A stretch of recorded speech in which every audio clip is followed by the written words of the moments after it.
responderlo, voy a hacer la pregunta similar a lo que se va a llevar en clases, ¿ya? Me gestiona el examen. El examen tenemos miércoles. Otra cosa, miren, en total, la cantidad de alumnos que están registrados son 65.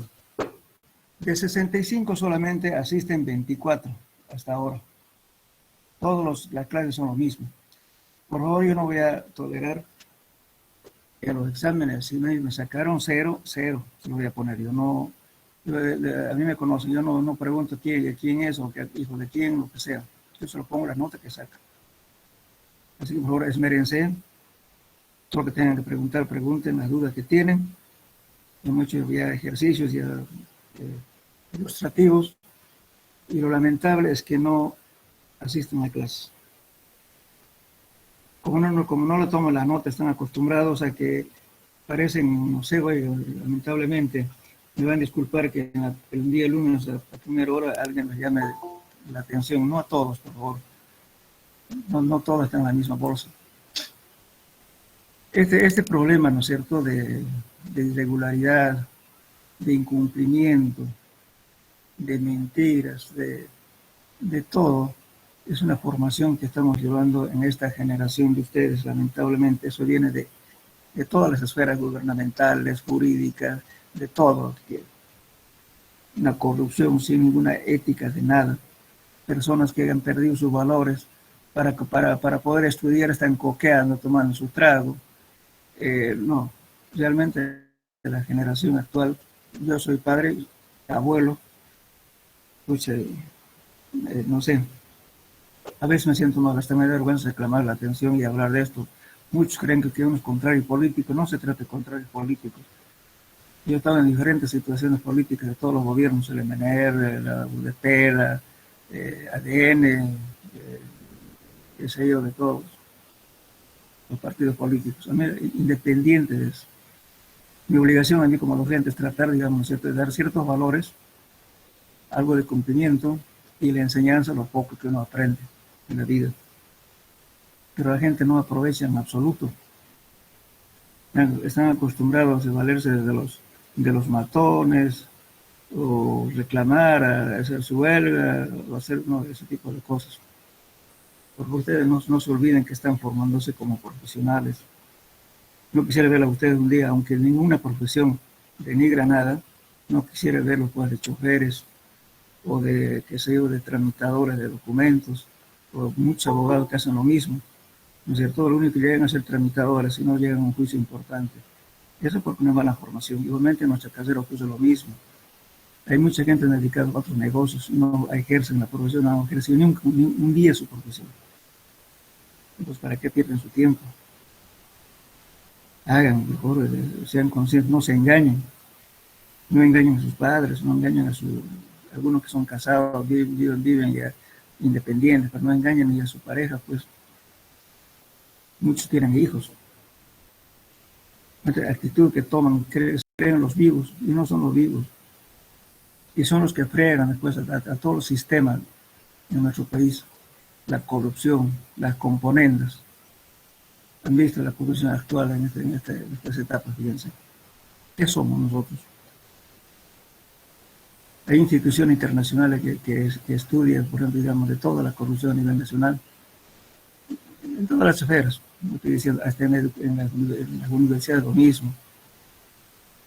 Hay dirigentes que se perpetúan de ser dirigentes, ganan sueldos, componendas para las entradas de estudiantes, en fin, una serie de cosas que ustedes mismos saben.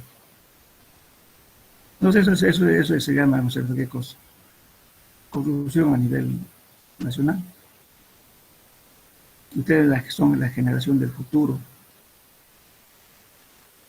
Y ustedes están acostumbrados a qué viene después. Pregúntense, ustedes van a tener hijos, familia. Así no funciona el sistema. Por favor, no es cuestión de hacerse el vivo, ¿no es cierto? No aparecerse, porque nadie lo obliga a estar en clases. ¿Para qué perjudican? Otros pueden entrar, pues van a perder plata del gobierno. Así que creo que es un poco, digamos, de de estima personal que uno tiene que tener, quererse uno mismo, no engañar a la gente, a sus padres.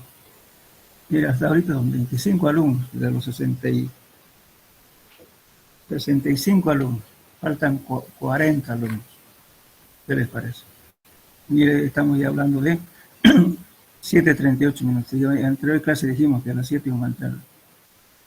Nada. Por favor, jóvenes, tomen nota de esto. El día del examen voy a tomar, si es posible, voy a dividir en 3 grupos. Y solamente me van a entrar con su formulario, máquina de calcular, nada más. Y se lleva una 2 en blanco. Por favor, tómenlo en nota, por favor. No, que no puede ser.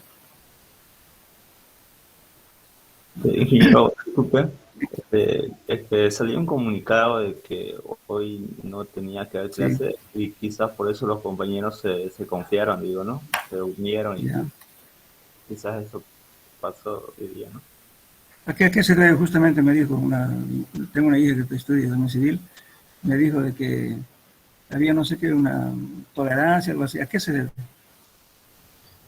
Ingeniero, disculpe, que hay referéndum a partir de las 8 de la mañana y algunos creo que han ido desde las 7 para tener el día un poco más libre para estudiar, porque esta es semana de examen. Ya, pero justamente esta clase quería que sea parte del examen, porque vamos a hacer un repaso con preguntas. De todos modos, ¿no es cierto? Los que estén, vamos a hacer las preguntas, pero vuelvo a repetir, el día del examen, por favor, no voy a admitir a nadie que esté copiando y cosas. Si voy a llamar por lista, entren cada uno en ese orden. Como hay harta aula vacía, entonces vamos a abrir por lo menos 2 o 3 aulas el miércoles. Por favor, entonces estudien, lleven sus formularios, como repito, nada de copias. Bueno, entonces empezaremos con las preguntas, por favor.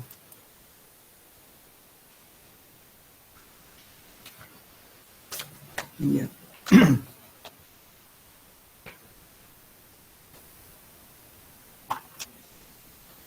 Bueno, vamos a unas preguntas breves, ¿no es cierto? Y si no tienen respuesta, el compañero puede contestar. Voy a seguir justamente.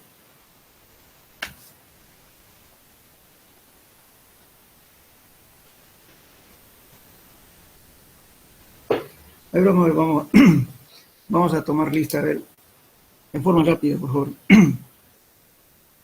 Aliendre González, Jessica, ¿está? Me contestan, por favor, es rapidito, ¿ya? Álvarez Gutiérrez. Bilbao Mesa Líder. Presente. Presente, ya, ok. Kawasiri Gazón David. Presente. Ya. Candia Basiento José Luis. Cervantes Romero Kelly. Chuquimia Pinedo Ivón. Presente, ingeniero. Ya. Claudio Rosales Sebastián. Presente, ingeniero. Ya. Clavigos Ábalos Luis. Colque Coronado María Elena. Copa Mani Lupe. Presente, ingeniero. Allá. Cunurana Ocampo Gabriel. Dávalos Adrián Silverio. Presente. Daza Romero Wilson. Díaz Espinosa Said.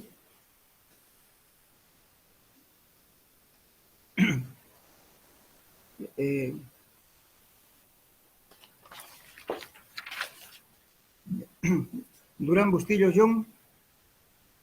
Durán Bustillos. Escobar Colque. Presente, Escobar. Ya. Escobar González. Presente. Escobar Leaños Isaac. Presente. Ya. Espinosa Macono Mariel. Presente. Flores Ramírez Naila. Ingeniero. Flores Ramírez, ¿está? Sí, presente, ingeniero. Ya. Gallardo Rodas. Presente, ingeniero. Ya. Gal Villetes Felimón. Presente. Ya. Juanca Colque Crismar. Hurtado Ferrugino. Iturralde Usicanqui Luis. Presente, ingeniero. Lazo Saucedo Eltan. León Tupa Anabel. Ligerón Pérez Dolin. Presente. Lobo Virués.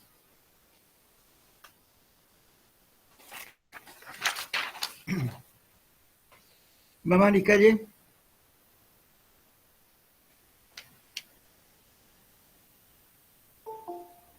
Mena Pacaja Jorge. Méndez Guzmán. Presente, ingeniero Méndez Guzmán. Ya. Misisawa Yamakushi. Núñez Saavedra. Presente. Paniagua Pérez Mario. Ya. Paz Muñoz Enrique. Presente, presente. Paz Velasco Claudia. Paz Muñoz Enrique Fernando, presente. Paz Velasco. ¿Quién me decía? Alguien hablaba por favor. Paz Muñoz Enrique, ¿está? Sí, sí, ingeniero, presente. Ya no lo escuché bien, habla fuerte. Ya. Pérez Velázquez Manuel. Presente, ingeniero. Ya. Peña Valdivia Jennifer. Ponce Villazuel Deiner. Presente, ingeniero. Ya. Quispe Díaz. Quispe Díaz. Presente, ingeniero. Ya. Quispe, presente. Ya. Rafael Canaza Zené. Presente. Rivas Lino Widen. Rivas Parada. Presente. Rivas Parada.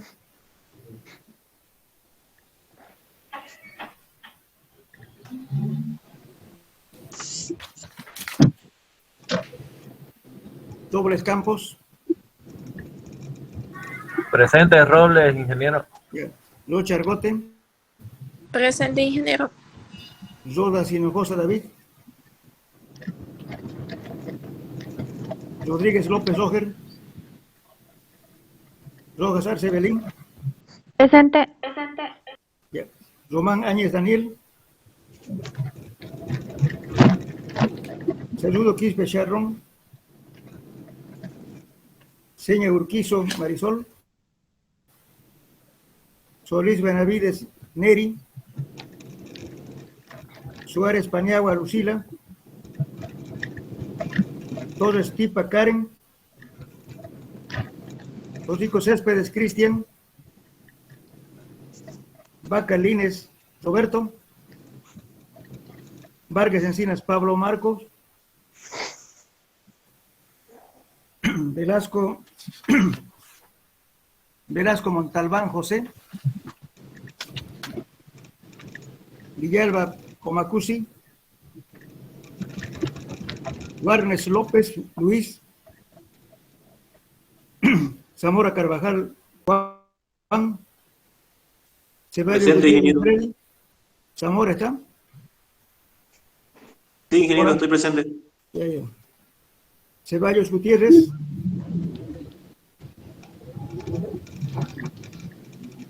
Zurita Pérez Georgi. Zurita. Bueno, con todo ya todo presente. Entonces vamos a empezar a hacer las preguntas. A ver quiénes van a entrar. A ver.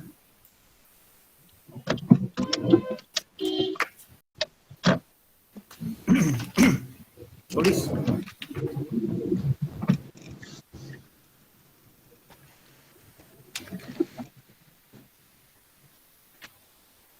Solís Benavides, ¿no? Después está Torres Tapia.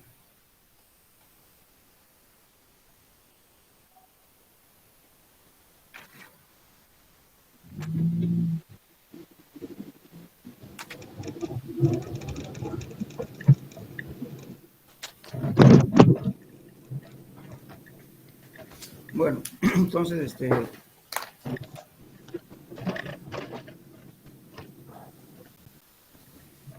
a ver, la primera pregunta para Bilbao Mesa Liber.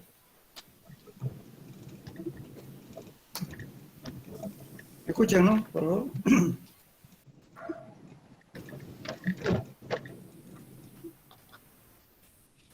A ver, ¿de qué factores depende el porcentaje de consolidación?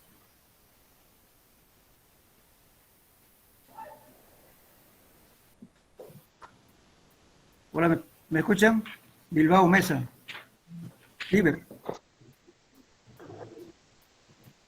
Me preguntaba, ¿de qué factores depende el porcentaje de consolidación?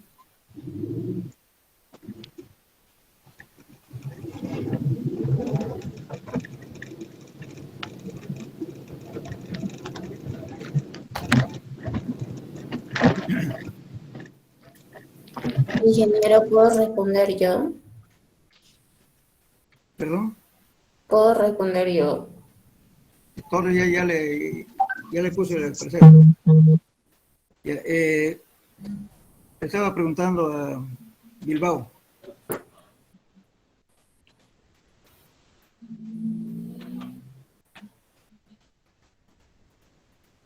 Kawasiri Gazón, David. La misma pregunta. De los factores de capacidad de carga. ¿Perdón? De los factores de capacidad de carga. Sí, de consolidación. ¿De qué factores depende el porcentaje de consolidación?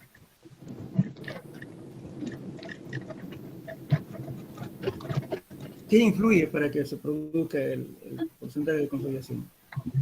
Ingeniero, yo me hice esa pregunta. Soy Bilbao. Se perdió hace rato mi internet, no escuché nada. Repito. ¿Usted aquí en Bilbao, no?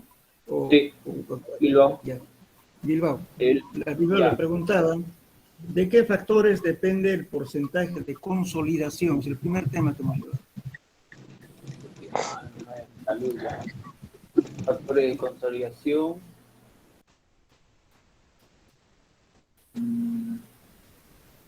Ingeniero, no es cuando el factor de seguridad tiene que ser mayor a 1,07 y menor a 1,25 para que no haya Está hablando falla.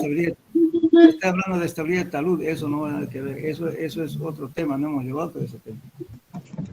A ver, vamos a dar la oportunidad a otra persona, que sea Kawasiri Garrón.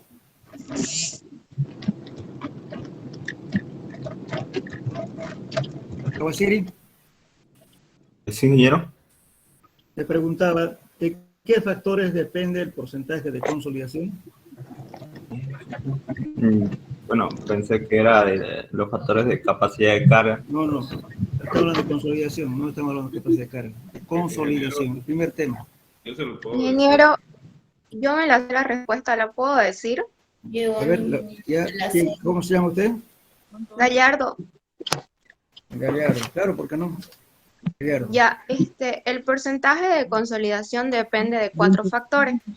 El primero, la permeabilidad del suelo, el espesor del estrato, el número de fronteras permeables de este estrato y por último, la relación de vacíos y la velocidad con que esta cambia con la presión. Eso es. Entonces, recordar que son los 4 factores que influyen para que ocurra justamente este fenómeno, ¿no? Del porcentaje de consolidación. ¿Usted cómo me dijo? ¿Se llama Gallardo? Sí, ingeniero.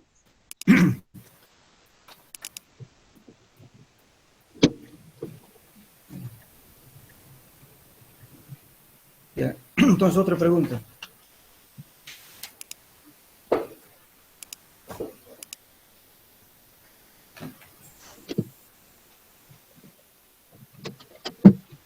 Vamos a preguntar a Kawasiri. Vamos a volver a preguntar. Kawasiri, ¿cuántos tipos de fallas ocurren bajo de las cimentaciones, según Terzaghi?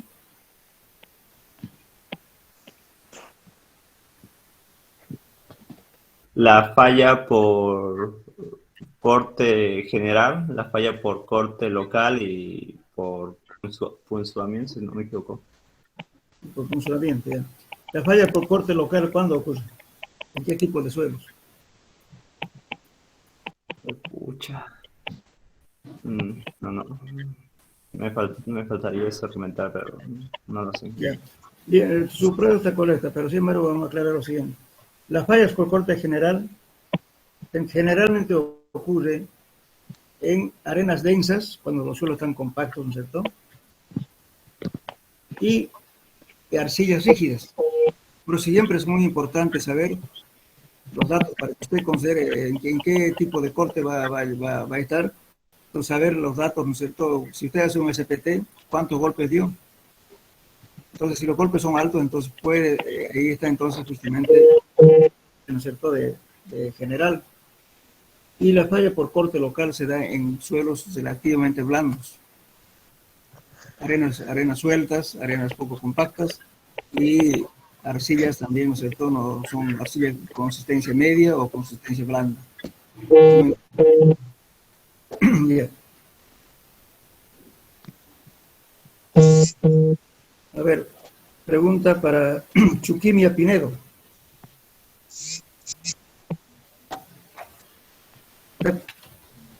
Chuquimia Pinedo, a ver, me va a contestar mejor, a ver. Defina e indique de qué depende la compresión secundaria. Estamos hablando de consolidación. Defina e indique de qué depende la compresión secundaria. ¿Qué quiere decir? Que me diga qué es compresión secundaria y de qué depende, cuáles son los factores que influyen para eso. Ingeniero, ocurre después de que el exceso de presión hidrostática se disipa. Podemos decir entonces que la compresión no cesa, sino que es continua y está lentamente formada de forma decreciente. A eso le podemos decir que es la compresión secundaria. ¿Y por qué ocurre eso? Es por un reajuste plástico en los granos de suelo y creo que también se dan las fracturas progresivas.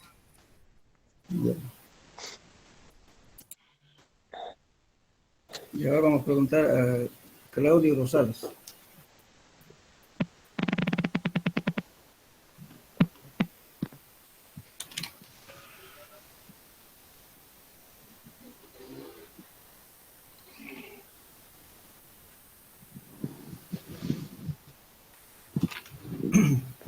A ver, indíqueme, Rosales, ¿qué es un drenaje? Nombre de los sistemas de drenes. Repito la pregunta. Indíqueme qué es un drenaje y el nombre de los sistemas de drenes.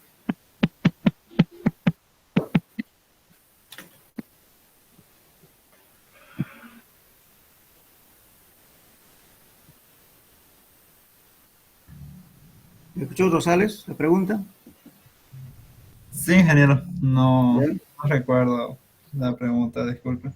Ya. A ver, le pasaremos la pregunta a Copa, Mamani y Lupe.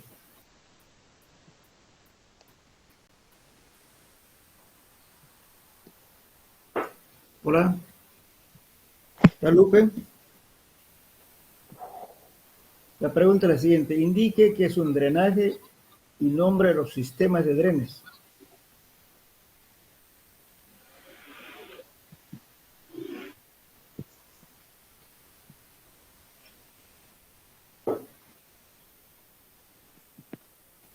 Lupe.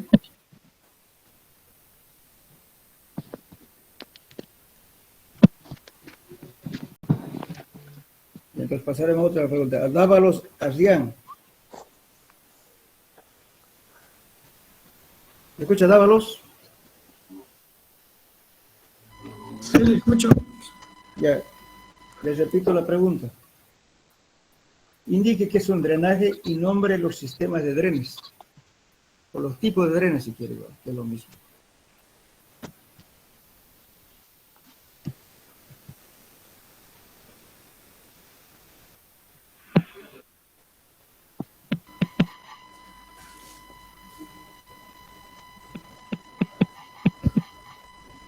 Esta pregunta no me la sé muy bien. Ya, entonces pasamos a otra.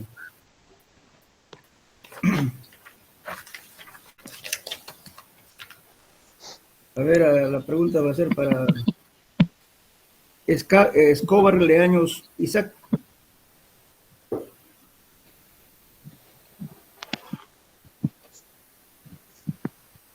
¿Qué es un drenaje? ¿Y cuáles son los sistemas de drenes que existen, que conocen? La eliminación de evacuación de agua. ¿Ya? ¿Y qué tipo de drenes conocen?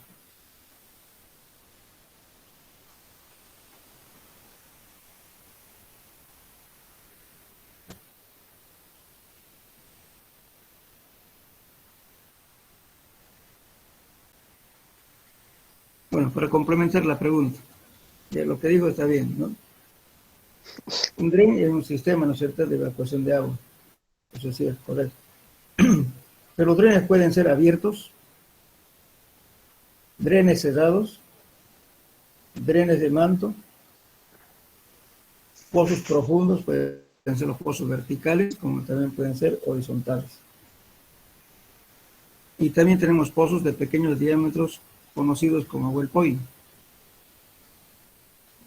Drenes de manto y bote. ¿Perdón? Drenes de manto igual podría ser. Por eso, drenes de manto, eso digo. Drenes abiertos, ¿cuáles son los canales que ustedes ven en la ciudad? Pues son drenes abiertos.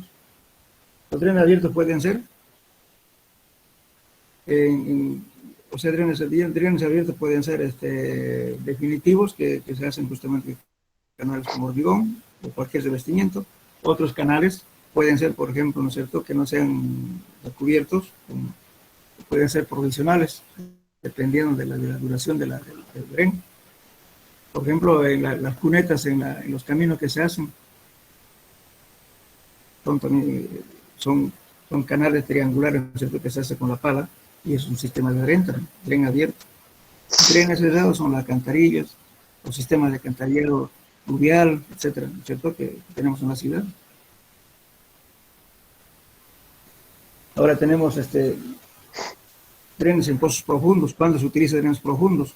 Justamente se utiliza cuando tengamos que bajar los niveles freáticos, por ejemplo, del agua, cuando tengamos que hacer una construcción debajo del nivel de la superficie del terreno, con tanques enterrados, sótanos a diferentes profundidades. Entonces hay que abatir el nivel freático.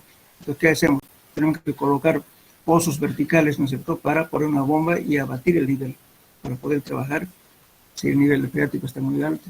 Supongamos que ustedes tengan que colocar un tanque de agua a 5 metros de profundidad y el nivel de agua está a 3 metros. Amiga, buenos días. En 2 metros de agua, ¿verdad? En ese caso se hacen pozos profundos, o pozos verticales en realidad, ¿no? No siempre profundos, pueden ser también potros, pero que el objetivo es justamente sacar agua mediante una bomba y bajar el nivel freático para poder trabajar. Y después tenemos, ¿no es cierto?, ahora lo que estaba hablando de pozos filtrantes de pequeños diámetros, conocidos como well point. Cuando se hace una zanja para enterramiento de tubería, por ejemplo, ¿no es cierto?, del emisario principal, un sistema de alcantarillado, a veces hay que cavar 3 metros, 4 metros, 5 metros de profundidad. Y lógicamente a veces hay agua a pocos metros. Entonces, ¿cómo va a acabar? Tal vez haciendo entibaciones. Entibaciones son elementos, ¿no es cierto?, rígidos, puede ser madera o puede ser metal, en el cual se va colocando en la excavación y colocando travesaños para que no haya derrumbe. De ese modo puede cavar y utilizando bombas, ¿no es cierto?, para bajar el nivel de agua en forma puntual. Pero a veces ese sistema no es conveniente utilizar, digamos, en clases. ¿Por qué no es conveniente? Porque resulta que si estoy colocando una bomba centrífuga, colocando generalmente, no sé si han visto ustedes, un turril que la agujerean y le ponen, lo clavan en el suelo, ¿no?, y ponen el chupador con la bomba y botan agua. Pero ahí se está llevando sedimentos. Y como también los sótanos también hacen eso. Y eso es peligroso. ¿Por qué? Porque justamente al bombear con la bomba centrífuga, lo que están haciendo es llevando sedimentos y por tanto están inestabilizando las zonas aledañas. Si usted hay una casa, de repente, un edificio de al lado, corre el peligro de que con el tiempo, ¿no es cierto?, como no tiene ya el espacio vacío ocupado por sólidos, entonces se va a ir aumentando la presión efectiva y por tanto va a haber un cambio volumétrico del suelo donde está asentado otro edificio aledaño y por tanto se va a ir asentando. Y el suelo como que están bombeando tampoco queda con partículas pequeñas que están ocupando los espacios vacíos, entonces va a ceder, o sea, se va a asentar. Ustedes colocan un tubo, de repente el cubo se va a entrar. ¿Por qué? Porque justamente han estabilizado de tal forma que ese suelo, si es arenoso, se va a convertir en una especie de arena movediza. Cualquier elemento que coloquen pesado se va a hundir. En varios casos en las ciudades, aquí en Planta Smith, ocurrió ese fenómeno. Entonces bombearon agua, ¿no es cierto?, para colocar la tubería, porque no hicieron el tratamiento anterior, ¿no es cierto? Antes de excavar, deberían haber hecho un sistema de dren para bajar el nivel freático recién hacer la excavación.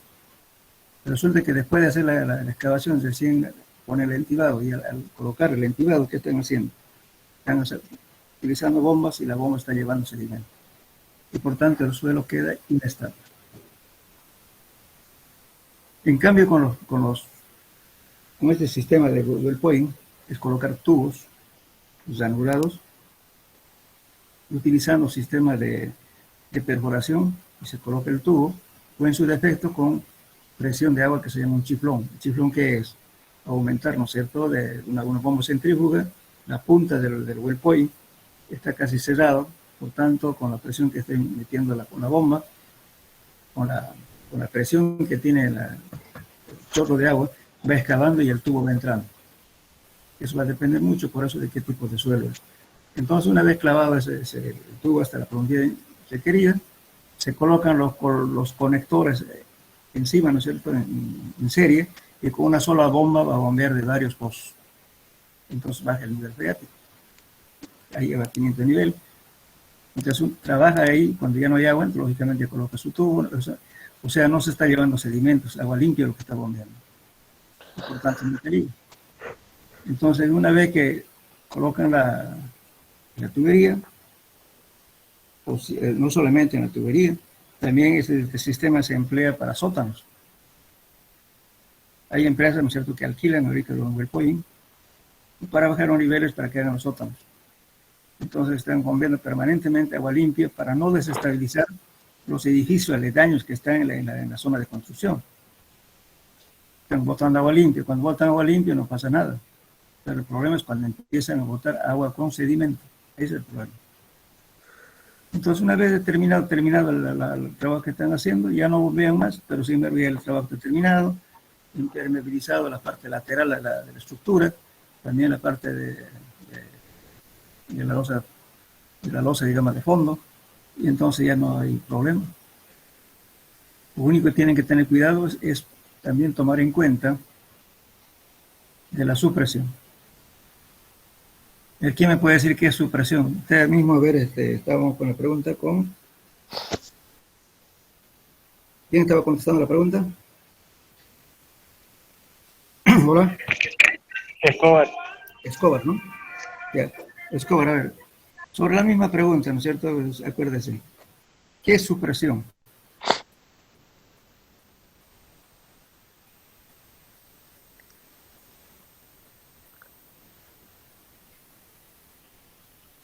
No sabría decirle, ingeniero. A ver, ¿algún voluntario para decirme qué es supresión?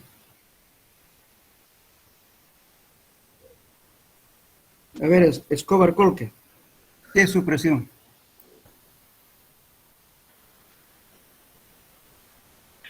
Ingeniero, yo le podría decir. A ver, ¿quién es? Ligerón. Ligerón. A ver, Ligerón, dígame.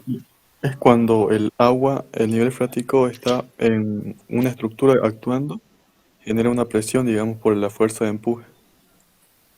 ¿Y empuje en qué sentido? ¿Hacia abajo o hacia arriba? Ascendente. Ascendendo. O sea que lo empuja para arriba. Por ejemplo, para sus compañeros, bien, está correcto su pregunta. ¿bien? Entonces, la supresión en realidad es una fuerza. Imagínense, ustedes tienen una pila, digamos, de un puente, una zapata grande en el río, y posiblemente está a 4 o 5 metros de profundidad. Generalmente las zapatas en un puente se colocan unos 4 metros por lo menos de profundidad. Pero resulta que la zapata es grande y cuando asciende el agua, en la época de una avenida máxima, de un turbión, digamos así, entonces el agua asciende hacia arriba. Y por tanto, aparece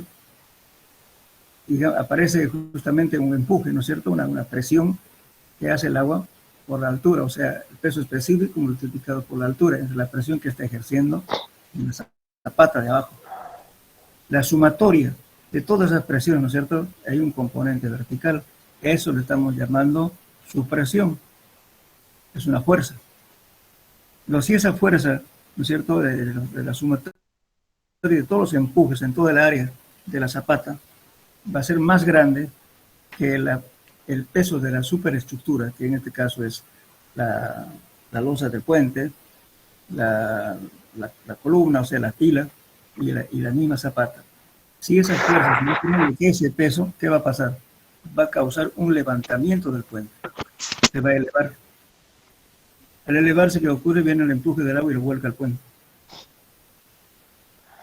Ese fenómeno de la supresión ocurre en los sótanos, en la losa de los sótanos, en las piscinas, en los tanques enterrados, en los tanques de agua, tanques de combustible, en fin, piscinas. Entonces, cuando llueve, lógicamente, a veces si una piscina, por ejemplo, está descargada, no tiene agua, y sin embargo el nivel subió, entonces esa fuerza de la supresión puede suspenderlo a toda la piscina. Y como no está calculado para soportar esa supresión, la piscina se raja. Igualmente un tanque. Esa es la supresión. Y eso siempre hay que verificar en los puentes, donde hay presencia de agua, que fluctúan los niveles de agua con las épocas de lluvia. Entonces aparecen esas presiones. Entonces hay que verificar en puentes, en tanques, en zapatas que estén debajo del nivel del suelo. Todas las obras de ese tipo hay que controlar, justamente hay que verificar la supresión. Bueno, ¿qué era apellidado? Ligero. Ligero, ¿no? Ok. Bien. Ahora, otra pregunta para otra persona.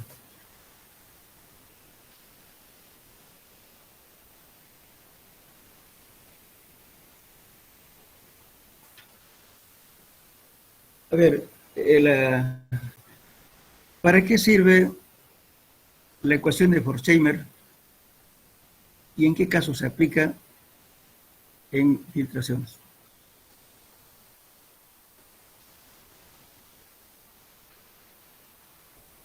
Esa pregunta va a ir para... ¿Quién lo toca ver aquí? Escobar, Colque. Jonathan. No me la sé, ingeniero. No sabe. Ya. Entonces, para Escobar González.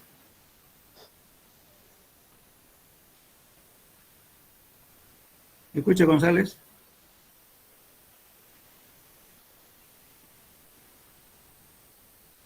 Hola, González, ¿me escucha?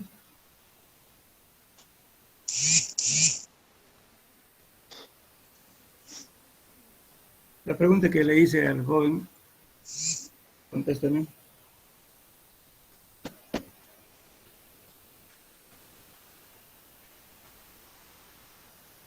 ¿En qué caso de filtraciones se utiliza el gráfico de Forchheimer?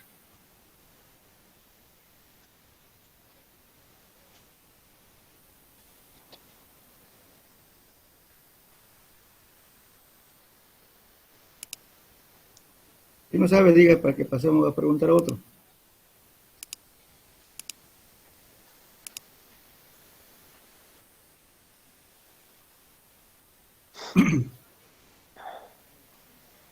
A ver, entonces, para Espinosa Macondo Mariel.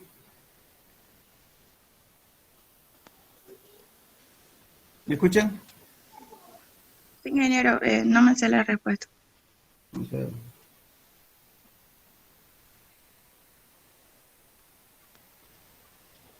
Flores Ramírez Naila.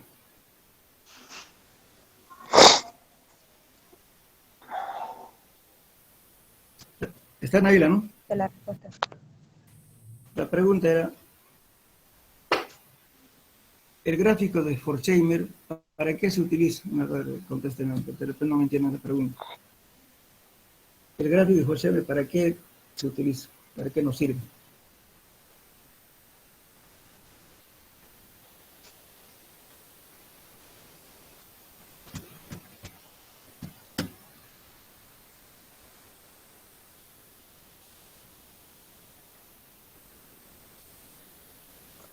Y la ecuación de Laplace, ¿para qué nos sirve?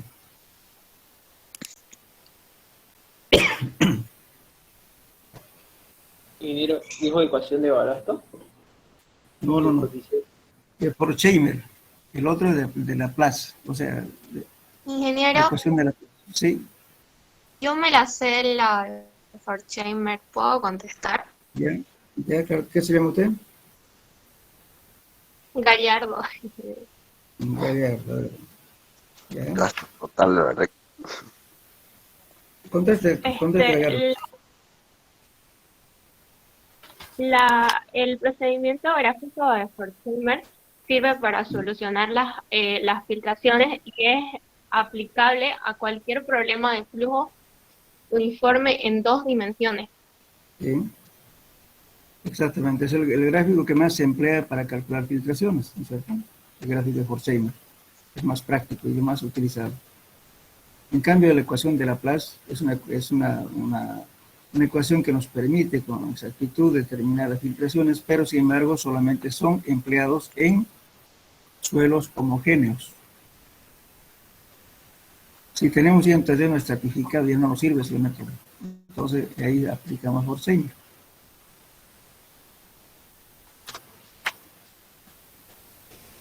Gallardo, estoy buscando su nombre. Gallardo.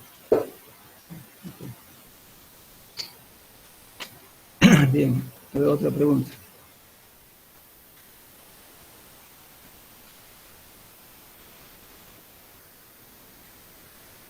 Vamos a preguntar a Iturralde, Cusicanqui, Luis.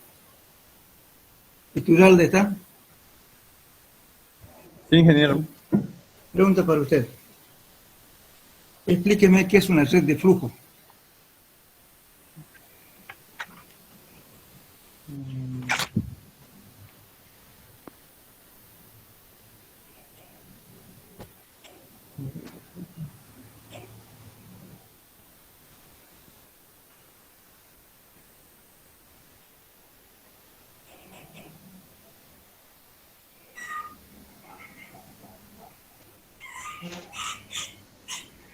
¿Es el ancho de cualquiera de dos elementos que se da? El ancho en cualquier dos elementos. ¿Cómo es eso?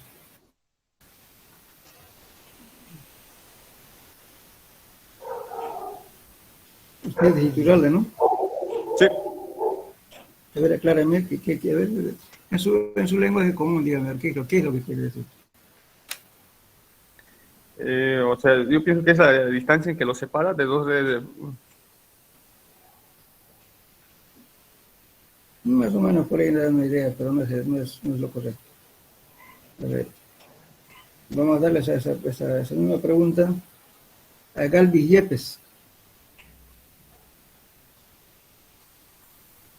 Yepes,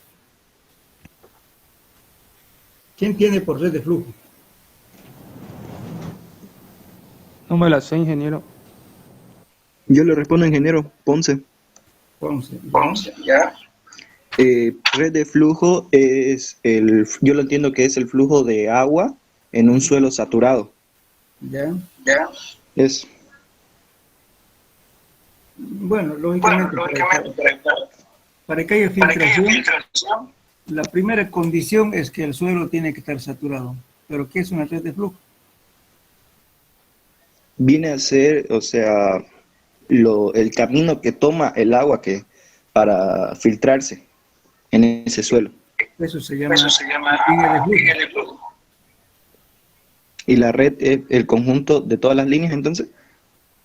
No, la red de flujo es las líneas de flujo y las líneas equipotenciales, ¿no es cierto? Eso es una red de flujo, que conforman las líneas de flujo y las líneas equipotenciales. Y que gráficamente, por el método de Forchheimer, hay que tratar de que los canales de flujo que forman entre esas dos líneas que sean cuadradas, que el ancho y la altura sean lo mismo. En función de eso se aplica justamente la ecuación de Forchheimer para resolver problemas de filtraciones.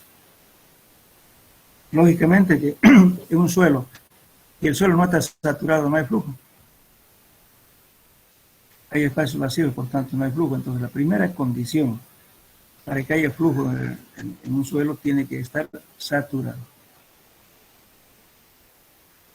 Era Ponce, ¿no? Sí, ingeniero. Ya.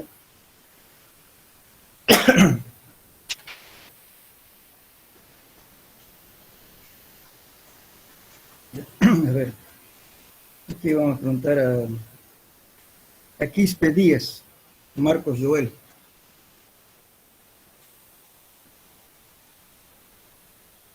¿Para qué nos sirve el ensayo de compresión inconfinado? ¿Qué determinamos con ese ensayo?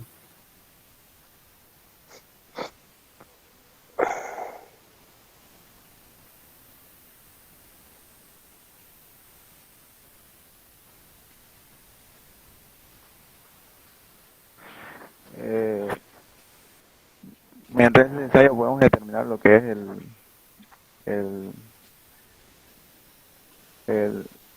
la resistencia al corte del suelo. No está por ahí, a ver, ¿qué más? Podemos determinar también lo que es el ángulo de fricción del suelo.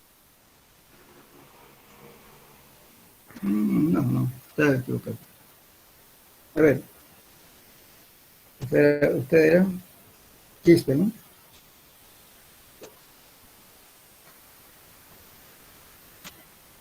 A ver, Canasa, Rafael.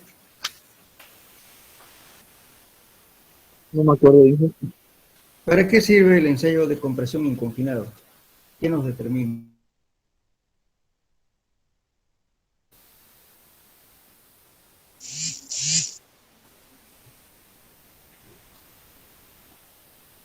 Ingeniero, ¿puedo responder yo? A ver.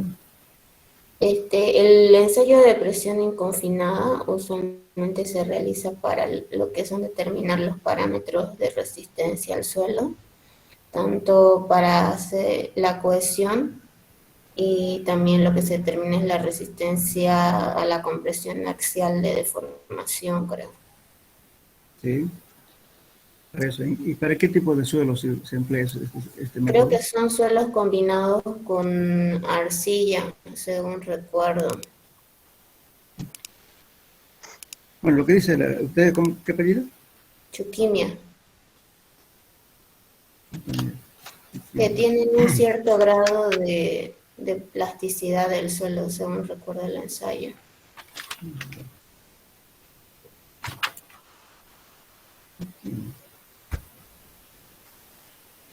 Estoy buscando para que nos trate. Chuquimia.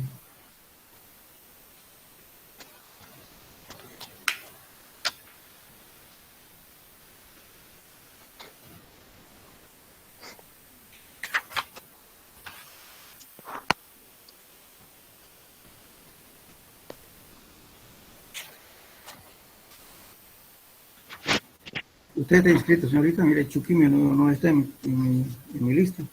Sí, estoy inscrita, ingeniero. Pero estoy buscando. ¿Chuquimia qué es? Chuquimia Pinedo Ivón. Ah, ya, Chuquimia está ahí en contra. Chuquimia Pinedo Ivón, ¿no? Sí, ingeniero. Ya, está bien. Ya. O sea, el ensayo de compresión inconfinada se emplea solamente para suelos que tengan cohesión, tengan plasticidad.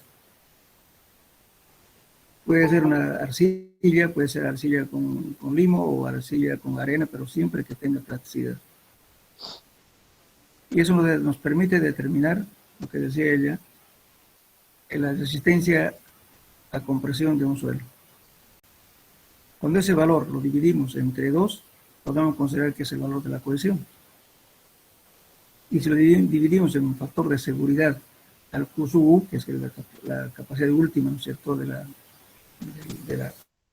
ese ensayo de compresión donde se rompe, lo que nos determina al romper es justamente la capacidad última. Entonces, ese valor, si lo dividimos entre 2, repito, ese es el valor de cohesión. Algunos toman 0,6 por Q sub U, eso le da cohesión.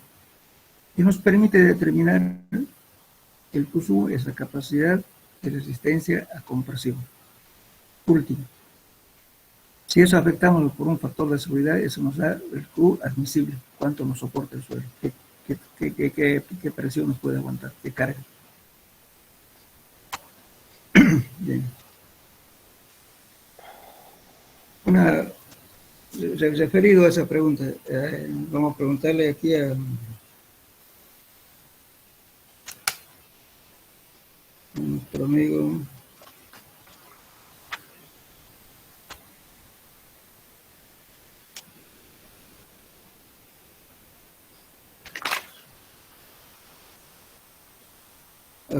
Méndez Guzmán. ¿Qué condiciones tiene que cumplir un espécimen para someter a ensayo de compresión en confinado?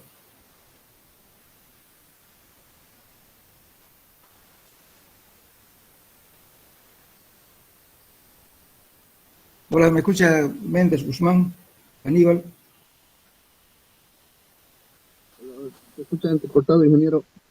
Me preguntaba, ¿cuáles son las condiciones que tiene que cumplir el espécimen para someter a ensayo de compresión en confinado?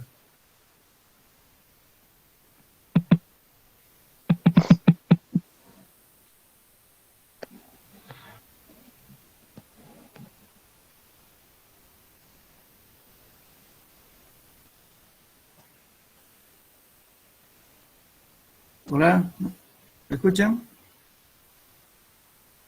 Sí, se escucha, ingeniero. ¿Qué dice Guzmán? ¿Cuáles las condiciones que tiene que cumplir? No me acuerdo, ingeniero. Ya. Núñez Saavedra. No, ingeniero, no sé. Paniagua Pérez Mario.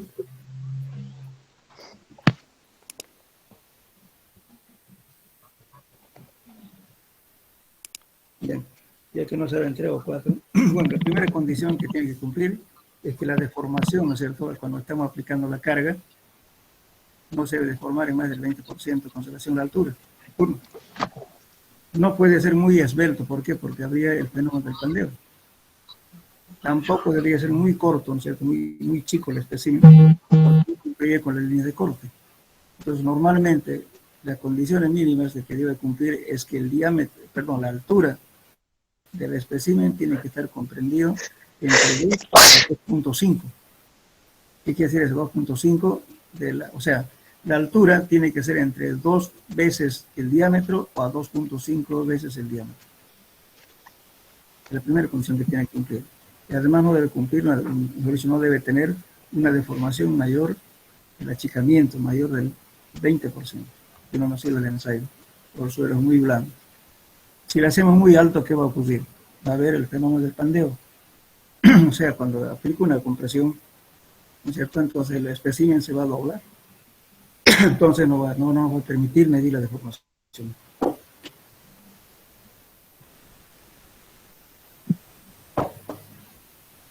Bien.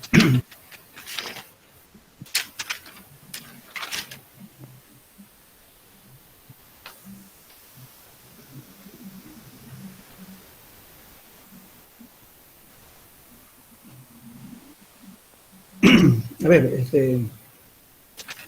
otra pregunta.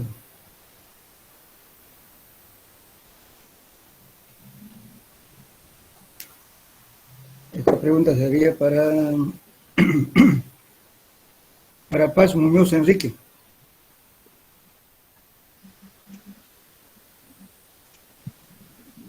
¿Qué nos determina el ensayo de CBR?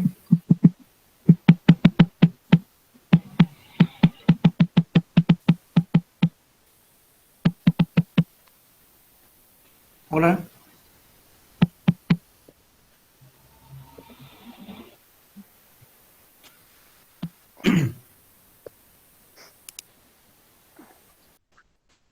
¿Qué nombre dijo, ingeniero? Mi internet está mal.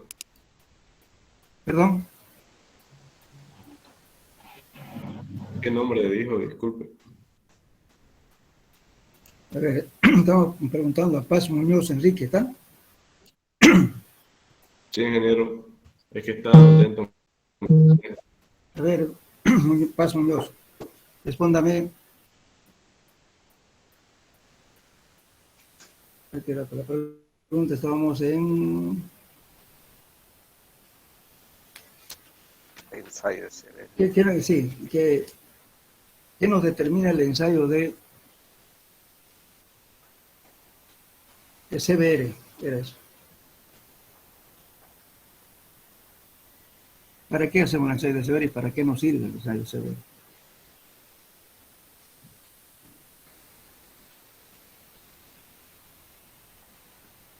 Yo puedo responder, ingeniero. Calidad del terreno para la subrasante y subbase y base para pavimento. ¿Puede ser eso? ¿Cómo se hace el ensayo de CBR?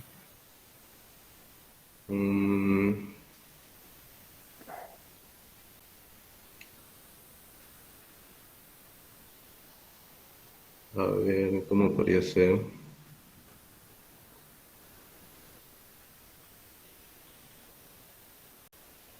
No me recuerdo muy bien, ingeniero.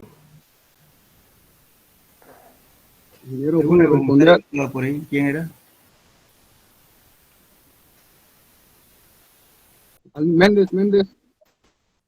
No, decía ingeniero que determina la humedad óptima y la densidad máxima de una muestra de suelo. ¿Y qué más?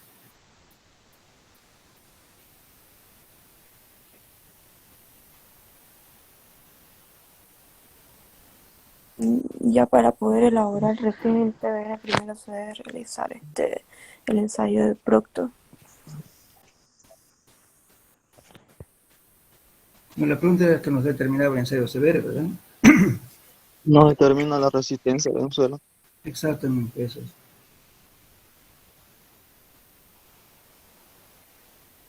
O sea, el CBR es un índice de resistencia al esfuerzo cortante del suelo, ¿no es cierto?, en condiciones determinadas de compactación y humedad. Lo que decía, primero, ¿de qué tenemos que hacer? Tenemos que poner al suelo, tenemos que determinar justamente cuál es la densidad máxima, para esa densidad máxima saber el comportamiento del suelo, cuánto es resistencia, ¿no es cierto? Cuando introducimos un pistón para determinar un valor que nos relaciona la presión que le aplicamos en ese momento al suelo real, dividido entre la presión patrón, multiplicada por 100. Es un CBR. El CBR varía de 0 a 100.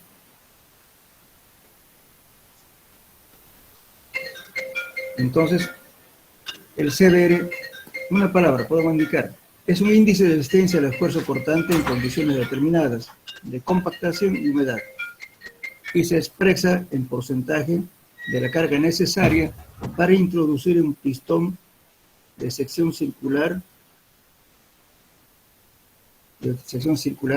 estandarizada en una muestra de suelo.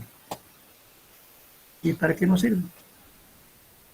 Para determinar justamente esa resistencia, ¿no es cierto?, a la penetración, nos da las pautas si ese suelo es malo o es bueno. Cuanto más grande sea el valor de CBR, entonces quiere decir que el suelo es mejor, de mejor calidad. Cuanto más chico sea el valor, el suelo es malo. Para aplicar, como usted decía, en la sublazante, más que todo aplicado en carreteras. Y también este mismo valor nos sirve en forma indirecta para poder determinar el módulo K, el coeficiente de balasto o vertical, coeficiente de balasto vertical, que generalmente, les decía a ustedes, este ensayo de Severe lo utilizan para calcular pavimento rígido, para calcular en ferrocarriles las rieles, los movimientos, eso lo utilizan este valor K. Pero en realidad es un método indirecto, utilizando el Severe determinan el valor K. Pero no es lo correcto, pero se utiliza, no hay por qué, nos está relacionando justamente el Severe con el valor del ensayo de placa, que es otro ensayo. Por razones, digamos, de economía, entonces es mucho más fácil hacer Severe que hacer un ensayo de Severe, perdón, de ensayo de placa.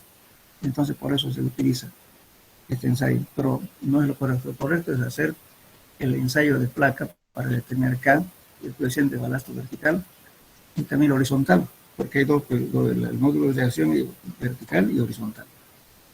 Entonces la vertical lo determinamos utilizando un ábaco, ¿no es cierto? Con el valor de Severe determinamos el módulo K. Eso es lo que comúnmente hacemos en nuestro medio.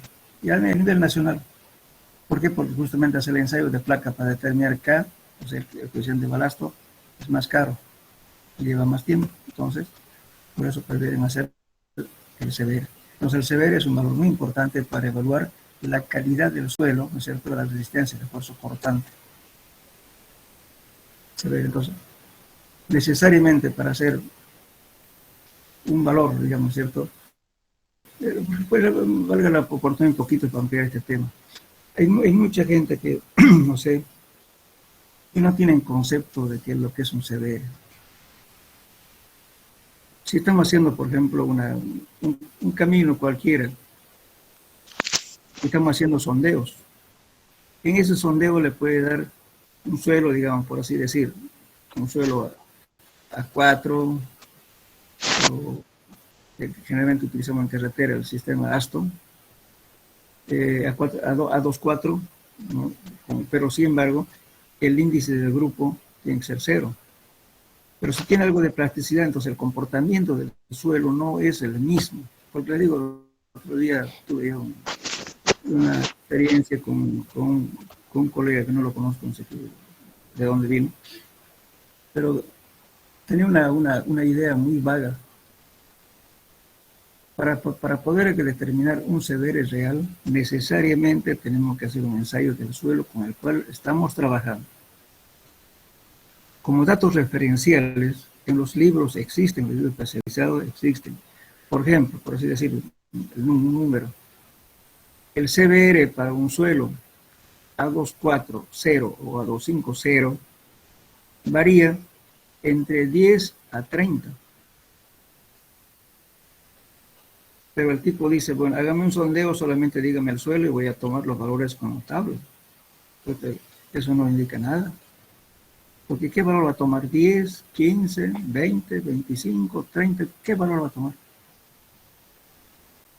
Los libros no son enunciativos, son datos referenciales de posiblemente para poder más o menos determinar aproximadamente algo, pero no para un trabajo real, donde se va a pavimentar. Estoy hablando de un tipo que va a hacer un cálculo para un pavimento. Con ese criterio. Imagínense qué le va a salir. Cualquier cosa. ¿Qué va a tomar? Pues 30. Si toma 30, ¿qué va a pasar? Lo va a optimizar demasiado la calidad del suelo y después cuando vayan los vehículos pesados se va a hundir, eso no va a aguantar. O se va a romper el pavimento porque lo que estamos buscando es que el suelo aguante el peso del vehículo. El pavimento no debe soportar demasiado peso. Pero sí, el suelo, mucho depende de la calidad del suelo. Si el suelo está mal diseñado, con el Severe que le estamos usando, entonces nos va a salir mal. Pero siempre lo ideal es hacer el análisis respectivo del material existente en el lugar que estamos trabajando, necesariamente. Los libros van a fijar ustedes, hay variaciones. Los Severe en un suelo tal, dice, varía de tanto a tanto. ¿Pero cuál va a tomar? Pues, si toma el menor valor, de repente le va a ser demasiado caro. Le va a decir que el pavimento, si está siendo flexible, le va a poner un pavimento muy alto, eso es caro. Encarece la obra. Si le ponen muy alto, digamos, el valor de CBR, le va a disminuir el espesor del pavimento. Pero realmente cuando empiecen a andar, digamos, los vehículos, ¿qué va a pasar? Va a haber hundimientos, fisuraciones, agüellamientos, en fin.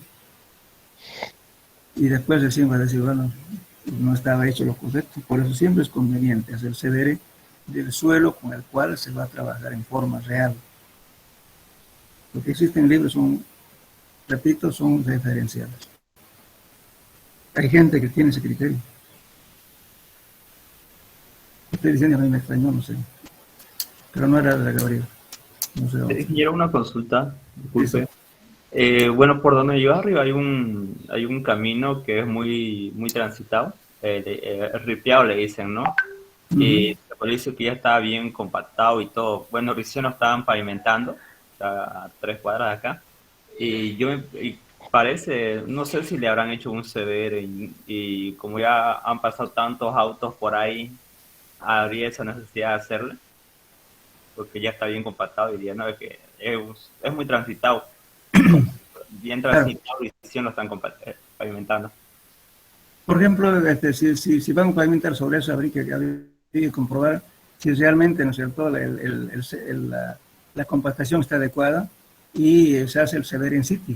Cuando hablamos de CBR, hemos hablado de que CBR de muestras moldeadas, que hacemos en laboratorio, con 3 moldes, y otro CBR en situ, en el lugar donde se quiere determinar cuál es su verdadero CBR. Eso es el CBR en situ. Y el otro CBR es de muestras inalteradas. Pero las inalteradas generalmente se hacen en suelos que tengan cohesión. Es más fácil hacer porque en el suelo granular se desmorona, no conviene. Pero sí puede hacer CBR en sitio. El CBR en sitio que es simplemente, por eso hacer ese ensayito en sitio es caro, porque hay que llevar un camión cargado, ¿no es cierto? Porque cuando aplicamos la carga, no tiene que moverse el peso que le está soportando, la fuerza que le está soportando verticalmente, no tiene que moverse para nada, porque le estamos midiendo el pistón entre 0.005 pulgadas, casi nada. Entonces imagínense si el chasis se mueve un poquito, entonces ya estamos mintiendo, vamos a decir, vamos a dar un saber cualquiera. Pero tiene que ser, pues hay que alquilar o bien 2 volquetas cargadas, se lo atraviesa una viga y de eso lo cuelga el gato, que es el engranaje, para penetrar el pistón en un suelo saturado en las peores condiciones. Eso se hace un CBR in situ. El CBR in situ se hace solamente una sola curva ya. En cambio el CBR en laboratorio se hacen 3 moldes, o sea, preparado un molde con 12 golpes por capa en 5 capas, otro en 5 capas, 25 golpes por capa, y el otro 5 capas con 25 golpes, es hacen 3 curvas. Y de ahí sacamos, ¿no es cierto?, una gráfica que nos dé el valor de CBR. Ahí tomamos ya sea el 95 o 90% con relación a la densidad máxima obtenida en laboratorio. En cambio, en el campo, directamente nos da el CBR con solo ensayo. Pero hay que poner en condiciones desfavorables. ¿Cuál es la condición desfavorable? Que el suelo tiene que estar totalmente saturado. Entonces hay que echarle agua, humedecerle, y así sobre eso se hace el ensayo de CBR en sí. Entonces prueba si realmente ese suelo está compactado y qué valor de CBR tiene con relación a lo que se está haciendo en el diseño. Realmente el CBR en sitio es un CBR de verificación, tanto de la calidad del material como también la compactación con la cual está hecho el lugar donde se va a pavimentar. O también cuando hay fallas en el pavimento, cuando hay hundimientos, cuando hay una serie de cosas, se saca un pedazo, ¿no es cierto?, del pavimento y se hace ensayo ahí en el sitio para ver realmente si está cumpliendo o no con el CBR con el cual fue calculado ese pavimento. Eso se hace como verificación. Se corta un pedazo del material y se hace el ensayo. Bueno, no sé si tienen alguna pregunta. Mire, por favor, tienen una repasada general de su teoría, por favor. Ingeniero, Entonces, una pregunta. perdón. Ahí cuando estaba hablando usted de K, ese ensayo, bueno, K dijo que era el coeficiente de balasto, ¿no? Ese ensayo Sí. entonces lo podemos determinar por el ensayo de CBR y el ensayo de placa de Claro. carga, ¿no? Lo real, para determinar K, hay que hacer un ensayo de placa. Les dije también bien la pregunta, no, vamos a aclarar.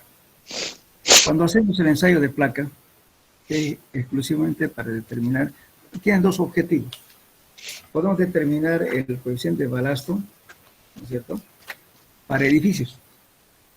Si vamos a hacer para edificios, entonces utiliza una placa generalmente cuadrada de 30 por 30. Y le podemos aplicar una carga hasta 2 veces la carga esperada.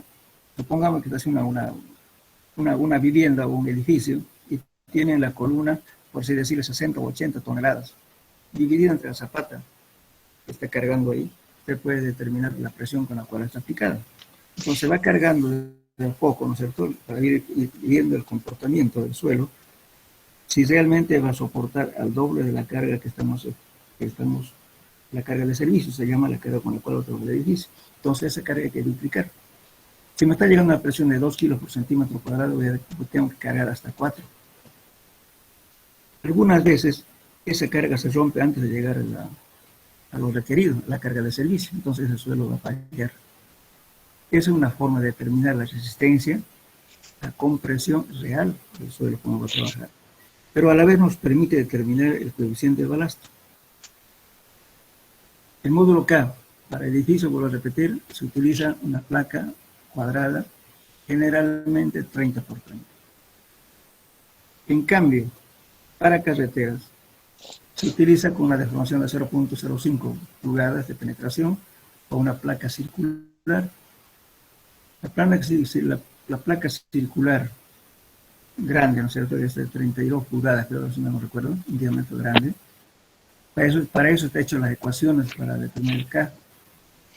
Y si no usamos esa placa, entonces hay que hacer corrección por diámetro de la placa. La formulita que hay, entonces con eso, después de determinar el esfuerzo por el K, multiplicamos por un factor de corrección por diámetro, y eso nos va a dar el K vertical para determinar en carreteras. Pero para edificios un poquito diferente, determinamos el K, pero generalmente con eso aprovechamos para determinar la resistencia, ¿no es cierto?, que va a tener a la presión solicitante de la estructura. Lamentablemente el ensayo de placa, la teoría dice de que ese ensayo vale 2 veces el diámetro. O sea, si yo estoy usando la placa, digamos, 30 por 30, me va a servir tal vez hasta llegar a 60 centímetros. Y por eso, generalmente cuando hacemos el ensayo de placa para estructura, se hace el ensayo cada metro en realidad, y cada cambio de material. Es un trabajito bastante moroso. Entonces, cuando vamos a cargar varias veces, ¿no es cierto?, o edificios muy grandes, o estructuras muy pesadas, entonces hay que hacer las pruebas mediante el ensayo de placa. Como ilustración real, por ejemplo, cuando se estaba haciendo la planta de urea, llegó un equipo muy grande, muy pesado. No sé si ustedes supieron. Por ejemplo, llegó justamente por la zona de Cotoca. Los puentes que están en el cuarto anillo, por la Pampa de la Isla, por ahí se tuvieron que levantar los puentes peatonales para que pase esa estructura, esa carga que llegaba, creo que era de Corea. Y en el río Piraí, allá en la zona cerca de Portachuelo, se ha tenido que hacer, no que pase por el puente, porque además las dimensiones de la estructura no pasaba por ahí. Y se tuvo que hacer un mejoramiento del río para que pase exclusivamente ese equipo.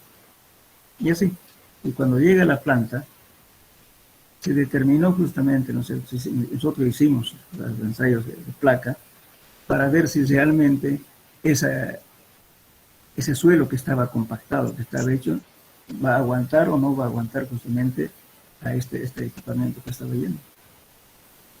Lo tuvo que hacer. Entonces, ¿por qué razones? Justamente porque de repente el suelo fallaba ahí porque no es el sumerante peso, ¿no? Y lógicamente que se estructura para que salga, no creo que salga mapa, porque tendrían que hacer lo mismo en sentido contrario para poder retirar ese equipo. Es muy pesado. Hay casos así excepcionales, ¿no es cierto?, que a veces duele o pudiera y cargar, y para eso hay que hacer ensayos. Ahora, por ejemplo, un poste de luz de alta tensión, no postecitos que hay en la ciudad, sino postes de alta tensión. Si está clavado un poste, y está actuando, y no tanto el peso, sino está actuando la parte lateral. Uno, por efecto del viento, y la catenaria que se va formando de cable, ¿no es cierto?, que va uniendo poste a poste, y hay presiones, ¿no es cierto?, cuando hace calor, hay dilatación, y cuando hace frío hay achicamiento, o sea, está sometido a diferentes tensiones. Y justamente el poste ese está clavado en el suelo. Ahí hay que determinar justamente el KSUH, o sea, el coeficiente de balasto horizontal. Lo mismo en los galpones grandes de 200, 300 metros de largura que hay ahorita en el parque industrial aquí del Guarnes. Hay, como les repito, galpón hasta de 300 metros. Imagínense, es una barrera al viento. El viento va a actuar en toda la pared, esa longitud, imagínense, permanentemente temblando, ¿no es cierto?, vibrando, puede causar la resonancia. ¿Cuándo causa la resonancia? Cuando las ondas, ¿no es cierto?, tienen la misma frecuencia. Por mucho tiempo puede romper el suelo. Entonces ahí justamente lo más peligroso en estos casos es justamente el efecto eólico, no el peso de la estructura. En maquinaria también lo mismo. Cuando un motor está sometido a vibración hay que determinar los dos valores, coeficiente de balasto vertical y coeficiente de balasto horizontal. Bien. Creo que nos pasamos de hora. Hagan un repaso general, jóvenes, ya, de la materia. Ingeniero. Sí. Ingeniero, disculpe, no sé si me podría dar una clase más de repaso, por favor. Una clase más de repaso. Sí, ingeniero, por favor, si podría considerarlo. Sabe que a mí me interesa que ustedes tengan conceptos, no pasen papelones. No hay problema, yo les doy el miércoles más, pero sean puntuales. Mira, hay gente, ahorita estamos por salir, aún siguen pidiendo ingresar.